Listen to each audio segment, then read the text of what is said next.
الفضل YouTube channel میں آپ کا استقبال ہے۔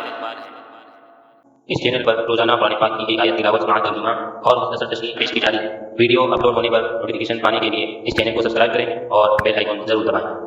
السلام علیکم ورحمۃ اللہ وبرکاتہ۔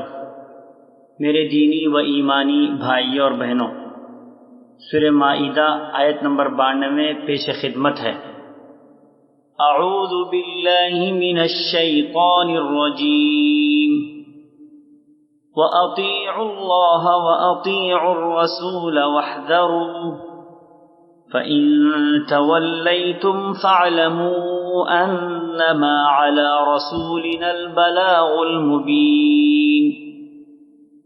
اور تم اللہ کی اطاعت کرتے رہو اور اس کے رسول کی اطاعت کرتے رہو اور احتیاط رکھو۔ اگر اعراض کرو گے تو یہ جان رکھو کہ ہمارے رسول کے ذمے صرف اور صرف پہنچا دینا ہے۔ حضرات، ہر انسان کو ہر معاملے میں اللہ کی اطاعت اور اس کے رسول کی اطاعت لازمی اور ضروری ہے۔ اطاعت کے بغیر کامیابی ناممکن ہے۔ اس کے ساتھ ساتھ ہر معاملے میں اللہ سے ڈرتے رہنا ہے اور گناہوں سے بچنے کی فکر کرنا ہے۔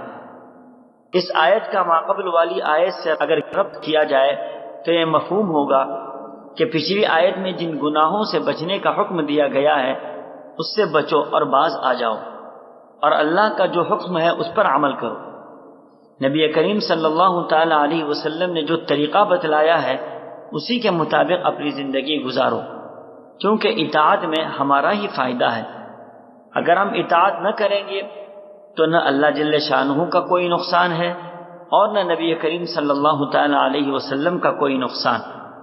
رسول صلی اللہ تعالی علیہ وسلم کے متعلق شاید کفار و مشرکین کا یہ خیال تھا کہ جب ان کی بات نہ مانی جائیں گی تو ان کے اجر و ثواب اور قدر و قیمت میں یا قدر و منزلت میں کمی آئے گی، ان کی شان میں کچھ فرق ہوگا۔ اسی شبے کا ازالہ کرتے ہوئے آیت کے اگلے حصے میں ارشاد خداوندی ہے فَإِن تَوَلَّيْتُمْ فَإِنَّمَا عَلَى رَسُولِنَا الْبَلَاغُ الْمُبِينُ، یعنی اگر تم میں سے کوئی بھی رسول صلی اللہ تعالی علیہ وسلم کی بات نہ مانے تو ان کے مقام و مرتبے میں کوئی فرق نہ ہوگا۔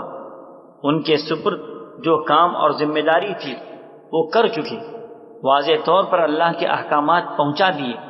اس کے باوجود جو نہیں مانتا وہ خود اپنا نقصان کرتا ہے، رسول صلی اللہ تعالی علیہ وسلم کا کچھ نہیں بگاڑتا۔